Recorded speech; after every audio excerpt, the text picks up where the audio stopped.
Salam sejahtera pemirsa, berjumpa lagi bersama saya dalam pembahasan buku Yesus Nama di Atas Segala Nama. Buku ini ditulis oleh Nyonya Ellen G. White. Buku ini menyuguhkan kepada kita Yesus adalah Alfa dan Omega, pencipta langit dan bumi, pemberi setiap pemberian yang baik dan sempurna, dan pemikul beban besar kita. Kepada orang-orang yang bimbang di antara kita, dia menulis tentang seseorang yang merupakan pusat daya tarik yang agung. Kepada mereka yang hancur oleh dosa, dia menawarkan juru selamat yang sempurna, perantara yang agung, perantara yang maha kuasa, dan kapten keselamatan kita. Ini adalah suatu pengharapan bagi masing-masing kita. Biarlah kita mau datang di bawah kaki salib Tuhan, menyerahkan kehidupan kita kepadanya. Sehingga setiap apapun yang menjadi masalah kita, yang menjadi kekhawatiran kita, dia akan memberikan kita kesanggupan, memberikan kita kekuatan untuk melangkah di hari-hari ke depannya. Pada saat ini kembali lagi saya mengundang akan seluruh anggota keluarga dan saudara-saudara semua. Kita dapat berkumpul bersama-sama. Kita akan mempelajari nasihat firman Tuhan pada saat ini, dan biarlah rencana-rencana indah Tuhan itu akan menjadi bagian masing-masing kita. Kita akan masuk ke dalam judulnya yang tidak kelihatan. Ayatnya terdapat di dalam 1 Yohanes 4 ayat 20. Karena barang siapa tidak mengasihi saudaranya yang dilihatnya, tidak mungkin mengasihi Tuhan yang tidak dilihatnya. Sesudah kenaikan Kristus, Yohanes berdiri teguh sebagai pekerja yang setia dan sungguh-sungguh bagi Tuhan. Dengan murid-murid yang lain, ia menikmati kecurahan rohnya pada hari Pentakosta. Dan dengan semangat dan kuasa yang baru, ia lebih lanjut berbicara kepada orang banyak tentang perkataan kehidupan, berusaha memimpin pikiran mereka kepada yang tidak kelihatan. Ia seorang pengkhotbah yang berkuasa, kuat dan mendalam kesungguh-sungguhan. Dalam bahasa yang indah dan dalam suara seperti musik, ia menceritakan perkataan dan perbuatan Kristus, berbicara dalam cara yang mengilhamkan hati mereka yang mendengar dia. Kesederhanaannya, perkataannya, kuasa yang gemilang dari kebenaran yang diucapkannya, dan kesungguh-sungguhan yang menandai pelajarannya, memberikan dia jalan masuk kepada semua golongan. Ya, jadi sangat menarik nasihat firman Tuhan pada saat ini. Pada saat kenaikan Yesus, ya, Yohanes ini dia berdiri teguh sebagai pekerja yang setia dan sungguh-sungguh bagi Tuhan. Begitu pula dengan murid-murid yang lainnya.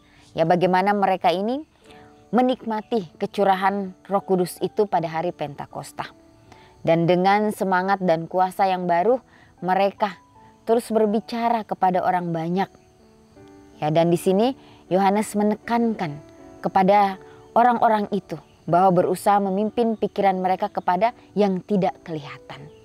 Ya, bagaimana dengan iman mereka harus percaya bahwa Tuhan yang ada di surga akan selalu memimpin mereka, akan selalu menyertai mereka bila mana mereka menyerahkan sepenuhnya kehidupan hanya kepada Kristus. Dikatakan ia seorang pengkhotbah yang berkuasa, kuat dan mendalam kesungguh-sungguhan. Dalam bahasa yang indah dan dalam suara seperti musik, bagaimana ia menceritakan perkataan dan perbuatan Kristus. Ya, jadi bagaimana Yohanes meneladani apa yang Yesus sudah berikan kepadanya, sehingga dia melakukan setiap pekerjaan itu dengan sepenuh hatinya. Ya, dikatakan cara yang mengilhamkan hati mereka yang mendengar dia, kesederhanaan yang dia bawa, perkataannya, kuasa yang gemilang dari kebenaran yang diucapkannya, dan kesungguh-sungguhan yang menandai pengajarannya, memberikan dia jalan masuk kepada semua golongan. Ya, jadi bagaimana Yohanes ini memberitakan akan kabar keselamatan ini kepada semua orang-orang, kepada semua golongan pada saat itu. Ya, sehingga mereka boleh mengerti perkataan yang dia ucapkan. Bagaimana nasihat firman Tuhan itu masuk di dalam hati dan pikiran mereka. Bagaimana Yohanes juga mempunyai kesungguh-sungguhan dalam memberikan pelajaran itu kepada setiap orang, sehingga dapat memberikan dia jalan masuk kepada setiap orang atau setiap golongan. Kehidupan Rasul itu selaras dengan ajarannya. Ya, jadi kehidupan daripada Yohanes ini ya selaras dengan ajaran yang Yesus berikan. Kasih Kristus bersinar ya dalam hatinya, memimpin dia untuk bekerja dengan tekun dan tidak mengenal lelah. untuk sesamanya manusia, terutama bagi saudara-saudaranya dalam gereja Kristen. Ya, jadi kembali lagi kita diingatkan bagaimana Yohanes ini, dia bekerja dengan tekun dan tidak mengenal lelah untuk sesamanya manusia. Ya, sebagaimana Yesus pada saat masih berada di dunia, dikatakan terutama bagi saudara-saudaranya dalam gereja Kristen. Dia terus menyampaikan akan kabar keselamatan itu tanpa lelah.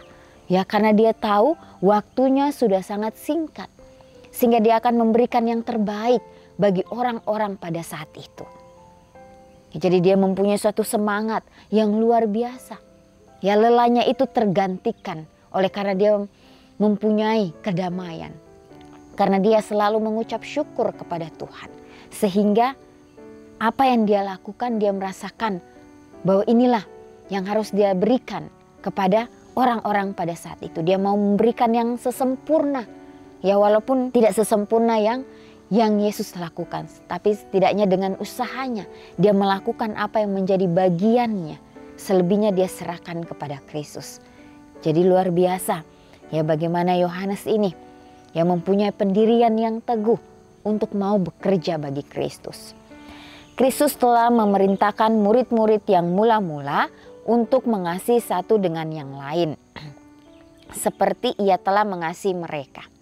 Dengan demikian mereka akan membawa kesaksian kepada dunia bahwa Kristus telah dibentuk di dalam pengharapan akan kemuliaan. Aku memberikan perintah baru untuk kamu. Ia telah mengatakan, yaitu supaya kamu saling mengasihi. Sama seperti aku telah mengasihi kamu, demikian pula kamu harus saling mengasihi. Di dalam Yohanes 13 ayat 34.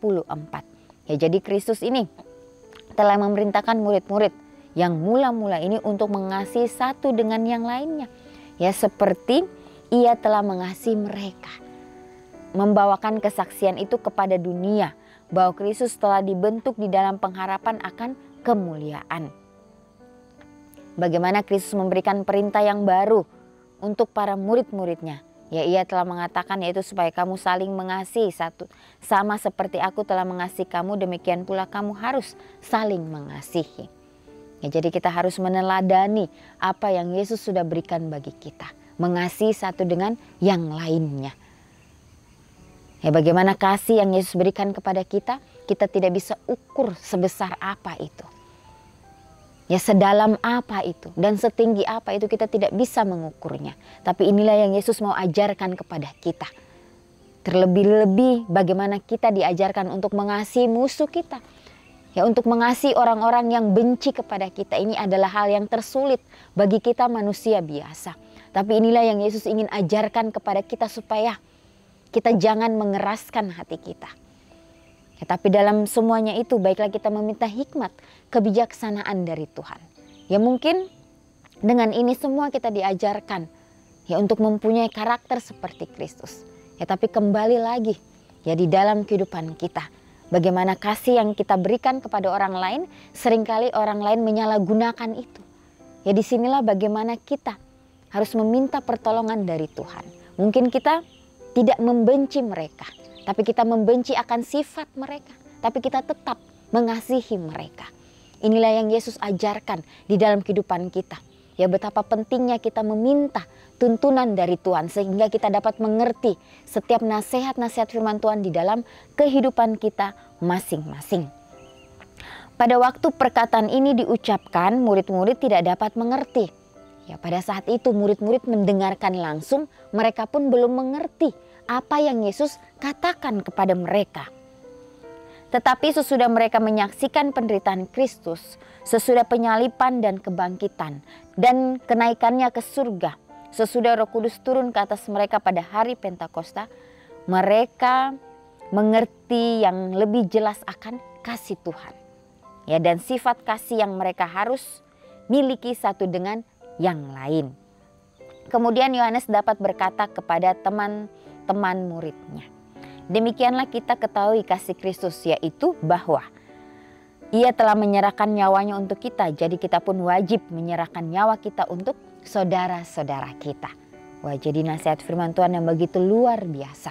Ya, pada saat ini kembali lagi kita diingatkan ya bahwa perkataan yang diucapkan oleh Yesus, murid-murid ini tidak mengerti. Ya tetapi mereka baru mengerti setelah menyaksikan penderitaan Kristus sesudah penyaliban dan kebangkitan dan kebaikannya dan kenaikannya ke surga. Sesudah Roh Kudus turun ke atas mereka pada hari Pentakosta, mereka mengerti dengan sangat-sangat jelas sifat kasih yang mereka harus miliki satu dengan yang lainnya. Ya demikianlah kita ketahui kasih Kristus, yaitu bahwa Ia telah menyerahkan nyawanya untuk kita. Ya bagaimana kita saat ini dengan penuh kerelaan mau juga menyerahkan nyawa kita untuk saudara-saudara kita. Bagaimana kita diajarkan untuk mempunyai roh pengorbanan itu. Ya dari setiap apapun yang kita miliki di dalam kehidupan kita. Baiklah kita mau berkorban, kita mau berikan itu kepada Tuhan. Ya sehingga kita dapat mengerti jalan-jalan kebenaran di dalam kehidupan kita. Sesudah kecurahan Roh Kudus, murid-murid keluar untuk memberitakan juru selamat yang hidup. Keinginan mereka satu-satunya ialah keselamatan jiwa-jiwa. Mereka bergembira karena manisnya perhubungan dengan orang-orang suci. Mereka lemah lembut, memikirkan kepentingan orang lain, menyangkal diri sendiri, rela berkorban untuk kebenaran. Ini ditulis di dalam Alfa dan Omega jilid 7 halaman 461 dan 462. Ya, jadi sudah sangat jelas nasihat firman Tuhan pada saat ini. Kembali lagi kita diingatkan bagaimana pengorbanan Kristus di atas kayu salib. Begitu pula kita diajarkan di akhir zaman ini atau di akhir daripada dunia ini. Kita pun boleh mempraktekkan dalam hal pengorbanan itu di dalam kehidupan kita. Baik itu pengorbanan waktu, baik itu pengorbanan dengan setiap berkat-berkat yang kita sudah terima. Dan dalam hal apapun, baiklah kita mau belajar sedikit demi sedikit.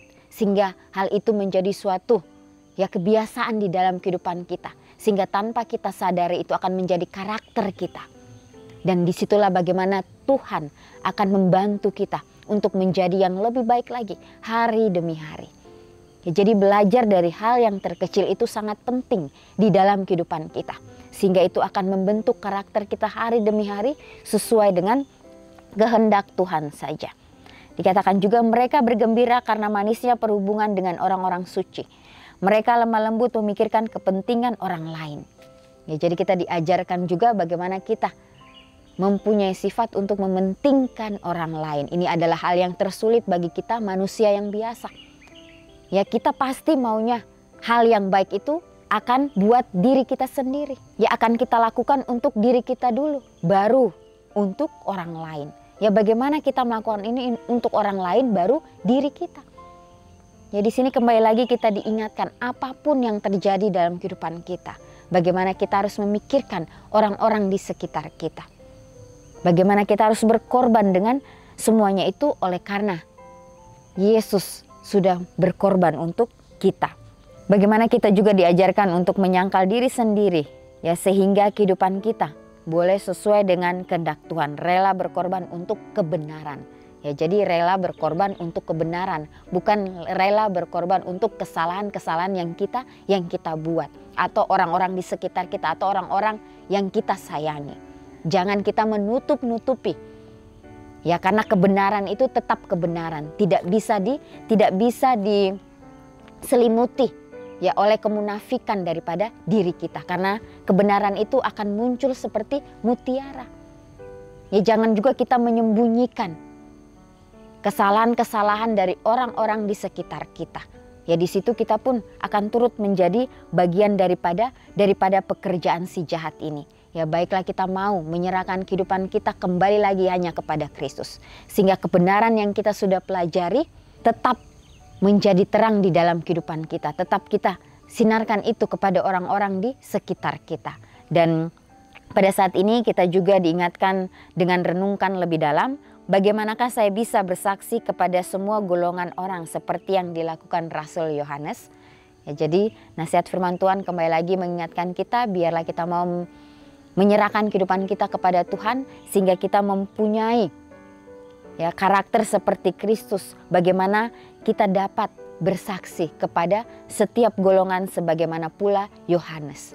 Ya kita harus meminta hikmat kebijaksanaan dari Tuhan. Sehingga kita pun dapat melakukan apa yang Tuhan inginkan di dalam kehidupan kita masing-masing. Ya, jadi inilah nasihat firman Tuhan pada saat ini, biarlah yang tidak kelihatan itu akan kita imani di dalam kehidupan kita. Bahwa Yesus adalah sumber segala-galanya di dalam kehidupan kita. Biarlah komitmen demi komitmen yang kita sudah ambil, kita dapat doakan itu di dalam kehidupan kita, dan kita dapat menjalankan setiap kehendak Tuhan di dalam kehidupan kita setiap harinya. Ya pemirsa, kita akan berjumpa lagi di kesempatan yang berikutnya dan Tuhan memberkati.